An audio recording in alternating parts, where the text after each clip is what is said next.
بسم اللہ الرحمن الرحیم۔ ناظرین، چکبہ نیوز کے ساتھ میں ہوں رانا محمد نذیر، اور میں اس وقت موجود ہوں الخدمت فاؤنڈیشن ضلع گجرات کے آفس میں، اور میرے ساتھ موجود ہیں چودھری انصر محمود دھول صاحب، ضلعی صدر الخدمت فاؤنڈیشن، جنہوں نے حالیہ تمام سیلاب زدہ علاقوں کا دورہ کیا، اور ان سے جانیں گے ہم آنکھوں دیکھا حال کہ چودھری انصر محمود دھول صاحب نے ان لوگوں کو کیسے دیکھا اور کیا کیا ان لوگوں کے مسائل ہیں۔ السلام علیکم چودھری صاحب۔ سر، ہمیں بتائیے گا کہ آپ نے سیلاب زدگان کے پاس عرصہ گزارا ہے اور ان کے پاس گئے، ان کے کیا مسائل ہیں اور اب انہیں کن کن چیزوں کی ضروریات ہے؟ بسم اللہ الرحمن الرحیم۔ رانا صاحب، میں پہلے تو آپ کا بہت مشکور ہوں کہ آپ نے وہاں کے جو حالات ہیں اپنے لوگوں تک پہنچانے کا ہمیں موقع فراہم کیا، اور آپ بھی الخدمت کا حصہ ہیں، چونکہ آپ وہاں کے جو مسائل ہیں، وہاں کے لوگوں کی جو حالت زار ہے، وہ یہاں کے لوگوں تک نہیں بلکہ پورے پاکستان کے لوگوں تک پہنچانے کا ایک بہت بڑا ذریعہ ہے۔ میری دعا ہے کہ اللہ کریم آپ کی اس محنت کو، اس کاوش کو قبول فرمائے، اور تاکہ لوگوں تک جب یہ بات پہنچے تو لوگ جو ہیں اپنے ان بہن بھائیوں کے لیے جو اس وقت زندگی کے انتہائی مشکل لمحات میں ہیں،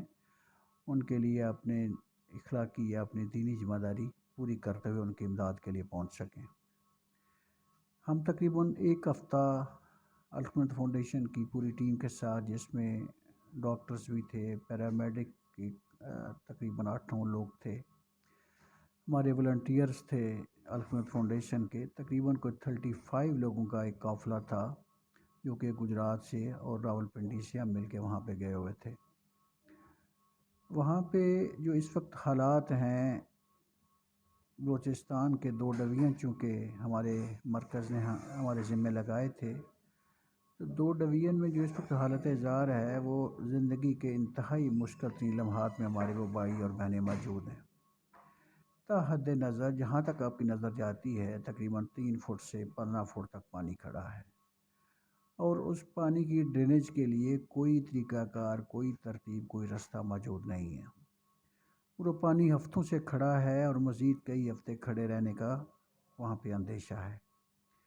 اور وہی پانی جو ہے وہ لوگوں کی جو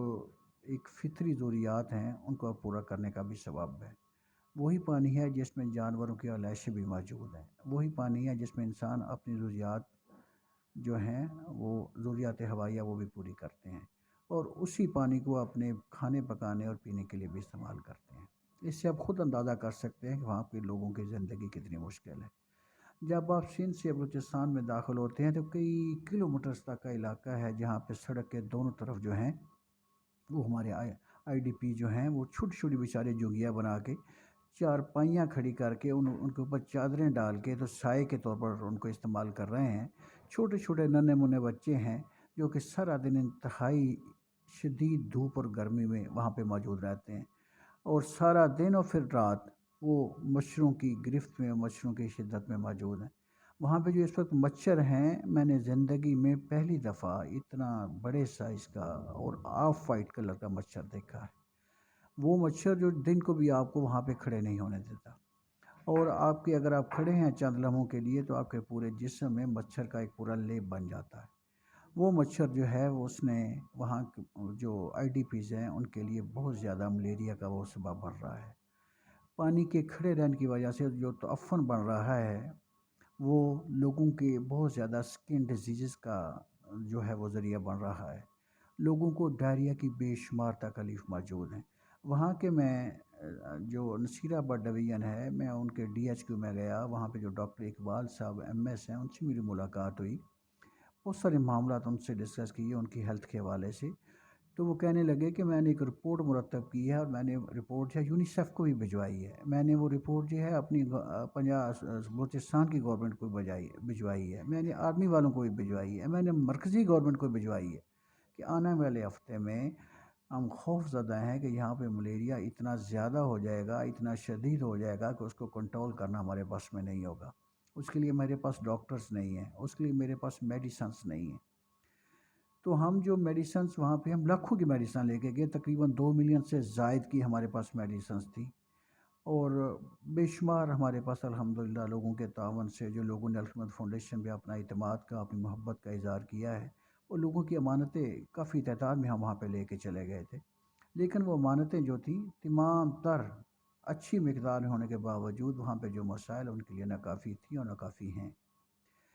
یہ وہاں پہ جو ڈیزاسٹر ہے اس کا سیکنڈ فیز ہے اس وقت، ریسکیو آلموسٹ مکمل ہو چکا ہے، لیکن ریلیف کے معاملات جو ہیں یہ ہفتوں میں نہیں بلکہ مہینوں میں کرنے ضروری ہیں۔ وہاں پہ جو پانی کی کیفیت ہے، پانی کہیں نکل نہیں پا رہا، وہاں کے جو حالات ہیں کہ وہاں کے وڈیروں نے، زمینداروں نے اپنے زمینوں کو بچانے کے لیے اپنی زمینوں کا آگے بند باندھ دی ہیں، اور پانی وہاں سے نکل نہیں پا رہا کہیں سے، اس لیے وہ پانی کئی ہفتے مہینوں کھڑے رہنے کا وہاں پہ اندیشہ ہے۔ جتنی زیادہ ٹائم میں پانی وہاں پہ کھڑا رہے گا اتنا زیادہ وہ لوگوں کے لیے بیماریوں کا ذریعہ بنے گا، لوگوں کی زندگی کو اور زیادہ مشکل کر دے گا۔ اور اگر پانی فرض کریں آج اس کی ڈینیج بحال کر دیتے ہیں، پانی نکلنے کو ذریعہ بنا دیتی ہے گورنمنٹ بلوچستان یا مرکزی گورنمنٹ یا آرمی، تو کم از کم 4 سے 6 ہفتے لگیں گے پانی کے نکلنے میں۔ اس کے بعد نیچے جو پانی کی وجہ سے جو ایک کیچڑ کی کیفیت بنے گی، سردیاں شروع ہو رہی ہیں، میرا نہیں خیال کہ دسمبر جنوری تک وہ خشک ہوگا، اور جب تک خشک نہیں ہو سکتا لوگ جو آئی ڈی پیز ہیں، جن کے گھر جو ہیں، جن کے مکان، پوری بستیاں جو ہیں، پوری جھوکے جو ہیں وہ پانی میں بہہ گئی ہیں، ان کو دوبارہ سے اپنے گاؤں میں جا کے، اپنے گھروں میں جا کے ان کے مکان بنانا جو ہے وہ ممکن نہیں ہے۔ اس لیے ہمیں ان کے ریلیف کے لیے تقریباً 3 سے 4 مہینے کام کرنا ہوگا، اور اس کے بعد اس سارے ڈیزاسٹر کا تھرڈ فیز شروع ہوگا۔ تھرڈ فیز جو ہے وہ ہمیشہ سے کی طرح آج بھی بہت مشکل بھی ہے، بہت صبر اسباب بھی ہے، اور سب سے زیادہ وسائل اس میں چاہیے ہوں گے۔ وہ لوگوں کی ریہیبلیٹیشن کا ہے، ان کے گرے ہوئے مکانوں کو دوبارہ سے تعمیر کرنا ہے، ان کے مویشی جو پانی کی نظر ہو چکے، جو مر چکے، ان کو نئے مویشی خرید کے ہم نے دینے ہیں، ان کے روزگار کے ذرائع جو ختم ہو چکے ہم نے ان کے لیے روزگار کے ذرائع جو ہیں وہ پیدا کرنے ہیں۔ اس لیے تھرڈ فیز جو ہے ریہیبلیٹیشن کا، اس میں زیادہ وسائل، زیادہ اسباب کی ضرورت ہے، اس میں زیادہ وہ ٹائم ٹیکنگ ہوگا، زیادہ صبر سے اس کو کرنا پڑے گا، زیادہ بہتر حکمت عملی اور ترتیب سے کرنا پڑے گا۔ اس لیے میری تمام گجرات کے مکینوں سے، میری تمام کاروباری حضرات سے، میری وکلاء حضرات سے، میری ڈاکٹرز حضرات سے، غرضے کے زندگی کے ہر شعبے سے جو کہ صاحب استطاعت لوگ ہیں، میری ان سے درخواست ہے، یہ وقت بحیثیت پاکستانی، بحیثیت ایک مسلمان کے اپنے ان بھائیوں کی مدد کرنے کا ہے جو کہ اس وقت زندگی کے بہت مشکل وقت میں موجود ہیں۔ اسی طرح ہمارا سندھ کا علاقہ ہے، وہاں پہ ہمارے 4 اضلاع جو ہیں، لاڑکانہ ہے، اپنا کند ہے، اس کے بعد شکارپور ہے، یہ سارے اضلاع جو ہیں اس وقت پانی کھڑا ہونے کی وجہ سے، اس سیلاب کی وجہ سے انتہائی مشکل میں ہے۔ ہمارا کلام کا ایریا، ہمارا چترال کا ایریا جہاں پہ ابھی تک راستے نہیں کھل سکے، وہ ہمارے بھائی بڑی مشکل میں، اور وہاں پہ سردیاں بھی شروع ہو چکی۔ ہم نے بڑی کوشش کی ہے کہ وہاں تک ہم پہنچ پائیں، ان کو خشک راشن بھجوا سکیں یا ان کو بستر بھجوا سکیں گرم، لیکن نہیں پہنچ پا رہے کہ وہاں پہ راستے نہیں ہیں۔ جب راستے کھلیں گے انشاءاللہ ہم ان تک بھی پہنچنے کی کوشش کریں گے، لیکن اس وقت بلوچستان میں جو ضرورت سب سے امپورٹنٹ ہے، وہ لوگوں کو کچا راشن کی ضرورت ہے، ان کو میڈیسنز کی ضرورت ہے، ان کو مچھردانیوں کی ضرورت ہے، اور پھر سب سے امپورٹنٹ جو وہاں پہ جو مویشی ہیں وہ بھی انسانوں کی طرح بیمار ہو رہے ہیں، ان کے لیے دوائیوں کی ضرورت ہے۔ میری آپ سب بہنوں سے، سب بھائیوں سے، سب نوجوانوں سے درخواست ہے کہ آئیں سارے مل کے اپنے ان بہن بھائیوں کی جو ضروریات ہیں ان کو پورا کرنے کی، اور انتہائی مشکل گھڑی میں ان کے ساتھ کھڑے ہونے کی ضرورت ہے،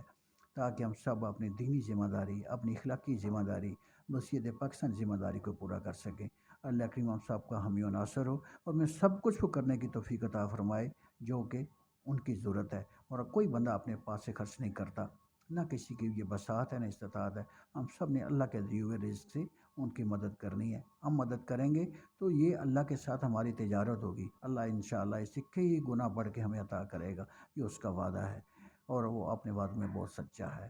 اللہ کریم ہم سب کا حامی و ناصر ہو۔ بہت شکریہ آپ کا۔ السلام علیکم۔